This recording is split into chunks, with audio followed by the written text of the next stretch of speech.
congratulations on Phil's So Right. What a great project. And we're going to talk about this, but I'd like All to right. introduce you to our audience. And I know many of our listeners who, frequent the venues around Las Vegas have seen you play.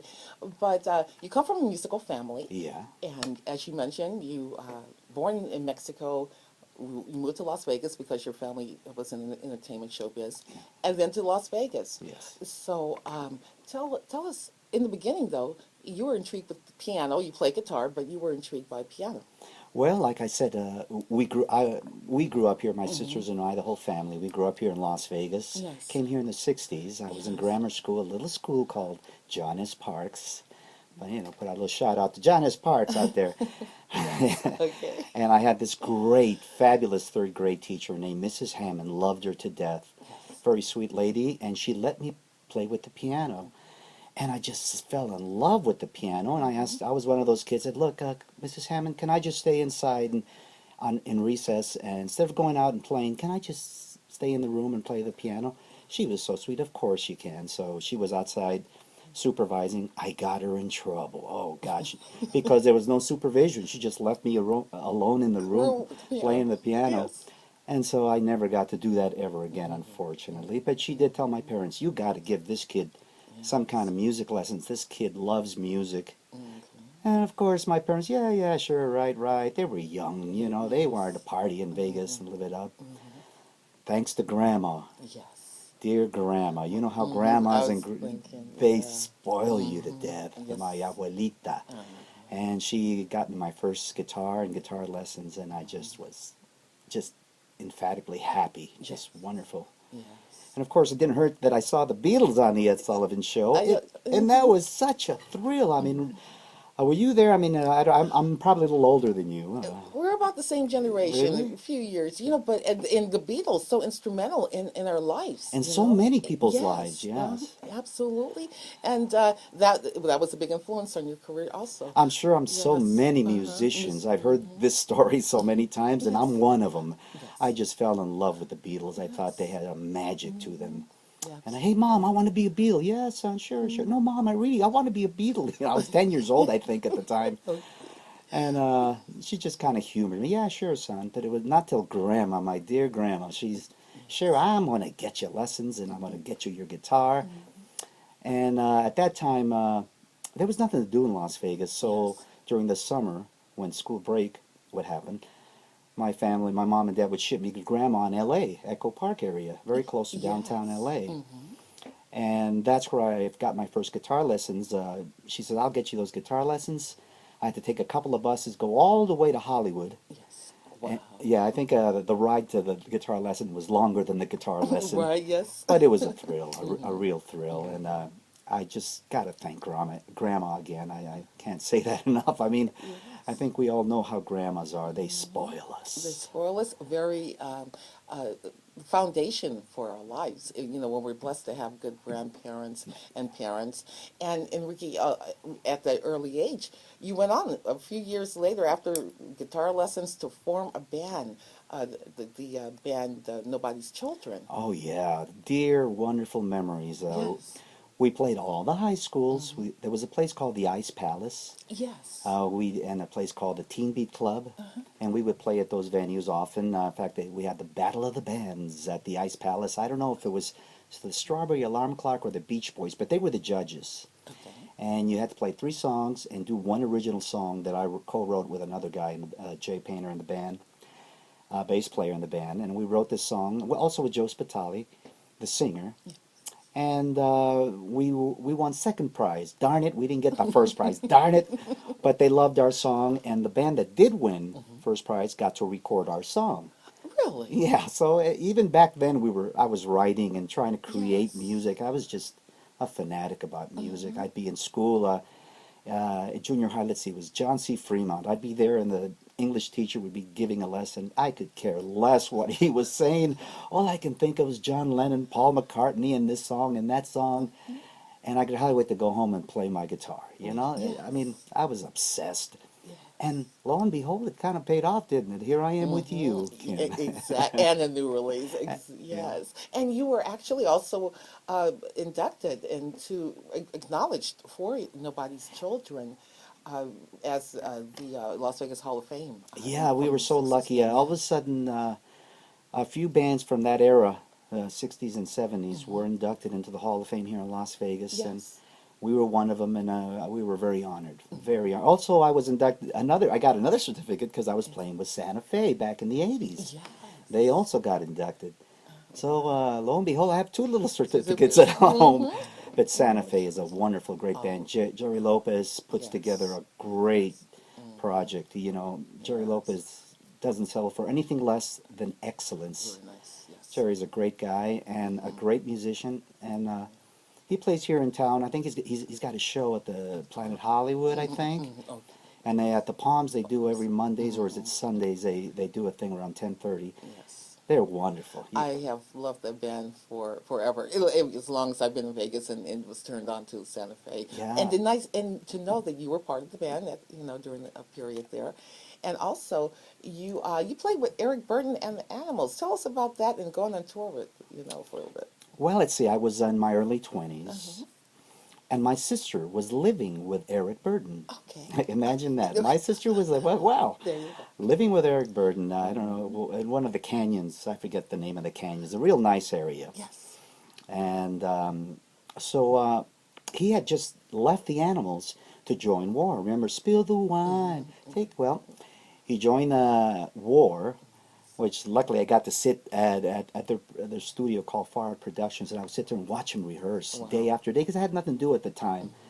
And my sister said, my brother just is a musician, and he's looking for something to do. I wonder if your old band, The Animals, would mind giving him an audition.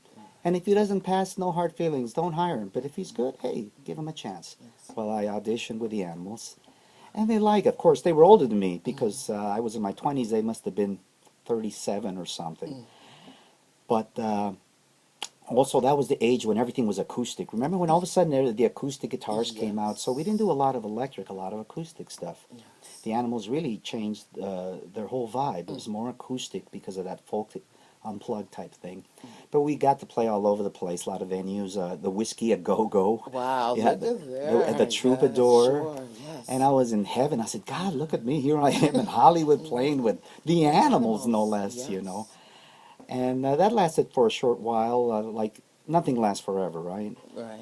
Yeah. And I came back to Vegas. I kind of would go back and forth from L.A. to Vegas often. And I'm just so happy that I'm able to play my guitar and make a living, and things are going swell. And I got a steady gig at the Tuscany, playing with a good friend, David Van Such, was an excellent sax player. Yes, and that is where we at the Tuscany, 4 years at the Tuscany. This April, it'll be 4 years, Yes, Kim. yes. Wow. And what a blessing, because as we know, Vegas is a difficult, can be sometimes difficult for a musician to find a home. Well, especially now, Yes, Kim. yes. Back in the day when the mob was running things, and I was here, of course, in those days too, Yes. there were bands all over the place. I mean, there would be 3 shifts of bands. After one band would finish, Wow. the other one, another, and then another one. So the bands would stop playing around 5:30 in the morning Yes. and start, I think, around 8 or 9. So it was a full roster of bands, and the mob loved entertainment. They knew that's the thing to get people in the casinos, make it feel like something is happening. Yes. And now this corporate mentality is kind of changing. They just want to charge you way too much for shows. You don't get a drink or a dinner anymore like you did back in the 70s. I heard about that. It's changed a lot. Now the mentality is corporate. Yes, yes, and knowing the coverage, because you've played many shows here in Las Vegas. You played with Terry Fader, as mentioned, Santa Fe, the Shintas. Tell us about, you really wanted to play with the Oh Shintas. God, Yes. I was with a guy named Earl Turner, another great Yes, entertainer and here in Las yes, Vegas. Yes. We were at the Rio. We had the house gig over there at the Rio Bamba. And the Shintas just happened to be open in the main showroom, so they would come and see us play, and they liked what the Earl show was doing and everything, so they comped to see their show. When I saw the Shintas, I fell in love. They were so entertaining and funny and just wonderful. I said, oh God, please, I want to be in a band like that. And lo and behold, their guitar player was retiring, which also a great guitar player, played with Elvis and has a great resume. But he was getting older and he wanted to kind of retire. And Frankie Shinta heard me with Earl Turner and says, Enrique, okay, he says, Enrique, the thing is, this guitar player plays bass mostly. He's more of a bass player now, and he plays just a little Oh. guitar. Can you do it? And I said, sure, piece of cake. I'm going, oh God, what did I get myself? Now I'm a bass player, not a guitar player. But yeah, sure, Frankie, yeah, piece of cake. Hey, yeah, sure, me, yeah, a piece of cake. And I said, oh God. So I went home and practiced bass, really, to practice my thumping and everything. And I played with him for about a year and a half at the, what was it, at the Hilton. We did a lot of tours in New Jersey, New York, Buffalo, of course, where they're from. And they're just a bunch of great guys. They are just hilarious on and off stage. They look It was one of wonderful. my favorite times. Yeah. The only thing was I didn't quite care for the road that much. I hate leaving my comfort zone, meaning my wife, my couch, my refrigerator, my channels, Yes. nothing like that. Right, right. And this is where actually your gig at the Tuscany, the Corro Van Suchbra band, this is your home again, and it has been for 4 years. But so this is going on, and you're performing, and you have your regular gig, but you also had time to create and write your own project, which again, congratulations for Phil So Right. Take us through the process. You're working, and then you're writing on the side. You're Yeah, uh-huh. we have to learn songs for the group at the Yes, Tuscany, which were yes. there 5 nights a week, and the Piazza Lounge. But I also wanted to take time to do. Well, I've always been writing songs. I've always dabbled Yes. in ever since I was a youngster.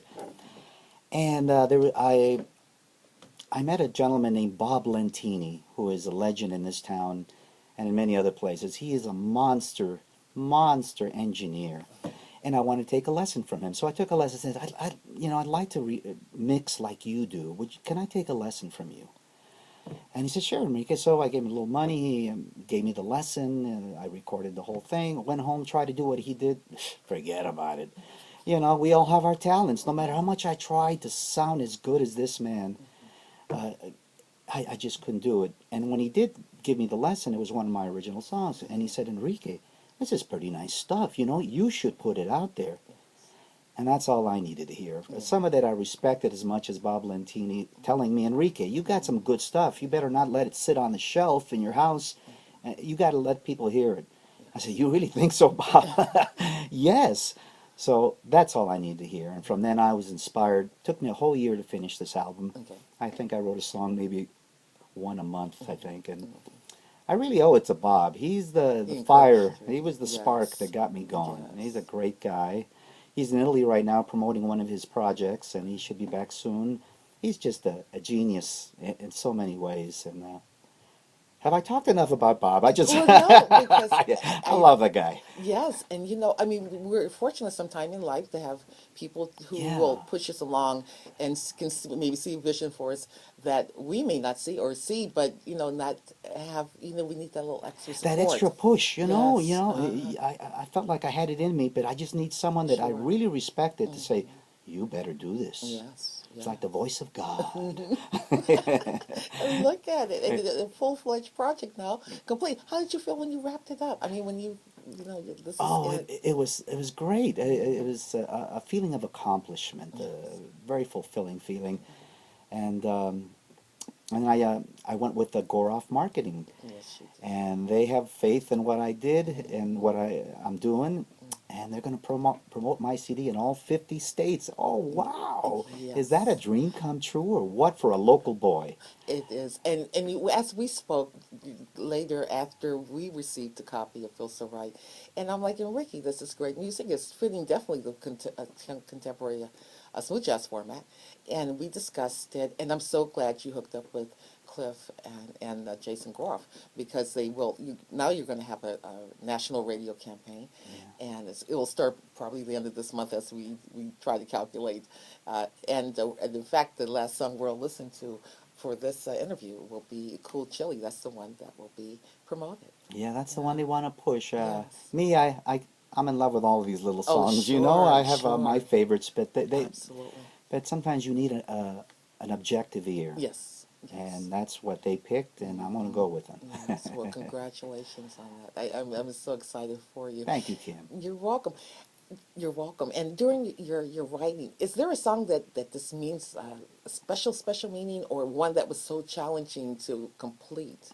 Well, you know, they're all a challenge. Okay, yes. You know, you got to think, should I put the bridge here? Should I add an extra solo? Should I do this? Should I do that? Yes. They're all a puzzle. Each song is a puzzle of arrangement. Should I arrange this? Okay. And I really can't say there was one that just stuck out. They were all just, okay, I got to tackle this project, this song, and Yes. put it together so it makes sense to the listener and to me. Yes. Because ultimately, you got to please yourself. And if you try to please someone else, Yeah. you deviate from your originality. So you say, look, I've got to like this. You know, I've got to enjoy this when I listen back to it. And that's pretty much what happened. And well, and it came out great. Thank As you're welcome. But that is staying true to yourself. I mean, as a fan of the music, as someone who works with the music, I appreciate the artists who can stay true to themselves and have their own voice. And so, congratulations. Kudos for that. Thank you so much. You know, I just put out a YouTube video Did you? with Cool Chili and Feel So Right, which is, I think they want to push that one too. Yes. And it's so nice to see yourself on YouTube. A friend of mine, Derek Cordero, who is also in our band. Yes, Derek. He's our percussion player, singer. But he's very good with the video aspect of it, which I'm not. I'm more into the audio, and he's into the video. He put this great video YouTube videos for me. And I get to feature, of course, pictures of the band, David and me and Derek. But I also get to feature my wife's oil paintings. She is an accomplished, a very accomplished oil painter. If you ever, all you got to do is type in Enrique Corro, Feel So Right, or Cool Chili, and you'll see her art. She's an oil painter. Both her mom and her dad were both artists, so she grew up with a paintbrush in her hand. Yes. And she's actually better than me at her art, I think, than what I am at mine. She kicks butt, this girl.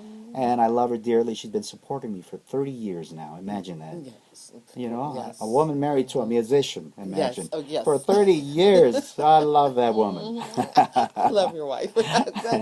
Because that's not easy, right? No, it's not. You need support. You need yes. somebody who say, oh, come on now, get a real job. You know, she's not one of those. She supports my craft, Yes. and she's in my corner. I love her dearly. Yes. And that's a beautiful way to end that interview. But I would also like to let the listeners know that you did win the BMA award, the Black Music Award for the Best Jazz Musician. Imagine that. Yes, Somebody actually yes. voted for me and said, this guy is the best jazz musician for 2012. Yes. Wow. But I can't take all the credit. David has one too, 2011. Okay. So you know, Yes. it's nice to be working with a good musician. I think we're a good pair, a good trio actually with Derek Cordero. Yes. Yes. I enjoy again with you and David and Derek. And you play not only acoustic, electric guitar. Yeah. I love when you pick up and you trade them out, so. Yes. Also do a little piano. All the piano Yes. solos on my CD are all myself. Like Yes. as you know, in third grade, there I was tinkering away with the piano. And it pays So, off. so why not? Hey, why Surely. not put some piano solos in there? Absolutely. Well, Enrique, it was such a pleasure to chat with you and you sharing with us about your journey The with pleasure is mine. Okay. You And- are so sweet. Thank you so much. You are. It's been a pleasure. And website, do you have any information? Facebook, are you working? Do you have a website working or? Well, I am on Facebook, but I'm not sure how to work the. See, I'm not the video, the visual. I'm audio, so Well- I'm not sure how to put that website up. Yeah, so we're gonna work on that. Okay. Cool. Here's Cool Chili. Thank you, Enrique. Thank you.